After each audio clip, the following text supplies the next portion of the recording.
L'inspection, vous allez regarder un petit peu son poids, l'obésité, est-ce qu'il est gros ou pas, vous savez que c'est un facteur de risque cardiovasculaire, son morphotype, androïde, gynoïde. Et puis vous allez regarder la peau, les muqueuses, les conjonctives et les phanères. Tout ça va vous apporter des renseignements potentiels sur la tolérance de la pathologie cardiovasculaire. Ici, la pâleur. La pâleur, si quelqu'un est très très pâle, il faut penser à une possible anémie qui explique une dyspnée et regarder à ce moment-là les conjonctifs qui peut vous conforter. Et puis demander bien sûr une numération formule sanguine pour le confirmer. Mais on passe quelquefois à côté et c'est une bonne chose de bien voir si le patient est coloré ou pas.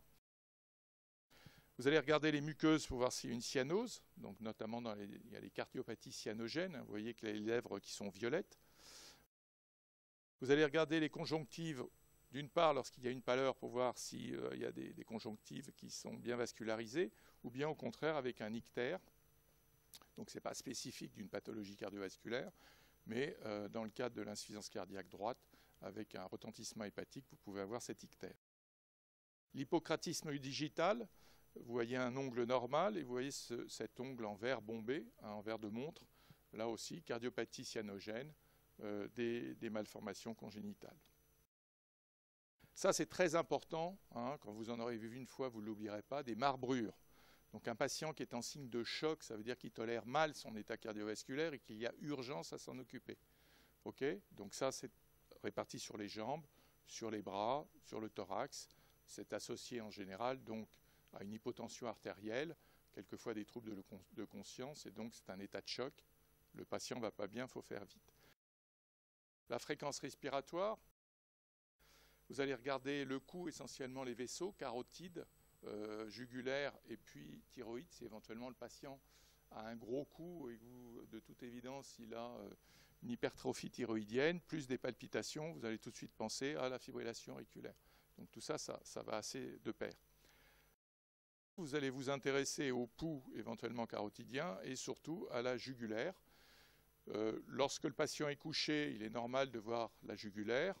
Si vous ne le voyez absolument pas, il faut penser potentiellement à une hypovolémie.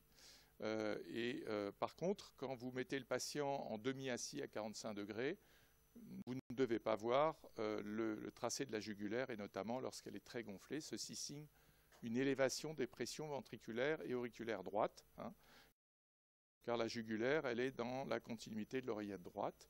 Donc si, quand le patient est en demi-incliné, vous avez une grosse jugulaire, c'est qu'il y a une insuffisance cardiaque droite. L'abdomen, l'acide là aussi n'est pas spécifique de l'insuffisance cardiaque, vous le voyez dans les insuffisances hépatocellulaires. Vous avez un ventre qui est donc volumineux et que vous allez montrer comme étant rénitent à la palpation. Vous allez prendre votre doigt, vous allez taper et vous allez entendre un bruit tout à fait en haut, un bruit clair, hein, assez aigu. Et puis en bas, déclive, là où il y a le liquide, ça va être mat. Et donc vous allez pouvoir définir à peu près le niveau de l'épanchement de l'acide. Et puis les membres, essentiellement les membres inférieurs. Les œdèmes des membres inférieurs, donc des jambes qui sont infiltrées, les œdèmes sont blancs, mous, complètement indolores, et ils prennent le godet. Le godet, c'est-à-dire lorsque vous posez le doigt, et que vous l'enlevez, vous voyez, il reste la marque du doigt. Et donc ça signe aussi une insuffisance ventriculaire droite.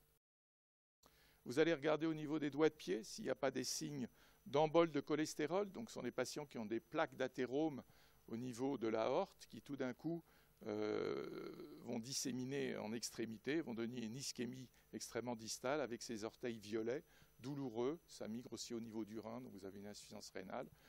Tout ça, ça se regarde. Il faut regarder votre patient, le faire déshabiller et l'examiner. Parce que si ce n'est pas vous qui le faites et que c'est le collègue qui fait le diagnostic, après on se dit qu'on est passé à côté de quelque chose. Les ulcères, alors ça c'est un ulcère quand même assez important, ulcère de jambe, hein, qui est creusé avec une perte de substance, souvent douloureux, à bord assez net, différent des ulcères veineux qui sont indolores. Vous regardez aussi l'état veineux, vous voyez ici un cordon veineux absolument énorme, donc une insuffisance veineuse qui de temps en temps peut se thromboser, devenir à ce moment-là plutôt rouge, inflammatoire, et vous évoquez une thrombophlébite dont le risque est que ce caillot parte dans les poumons et donne une embolie pulmonaire.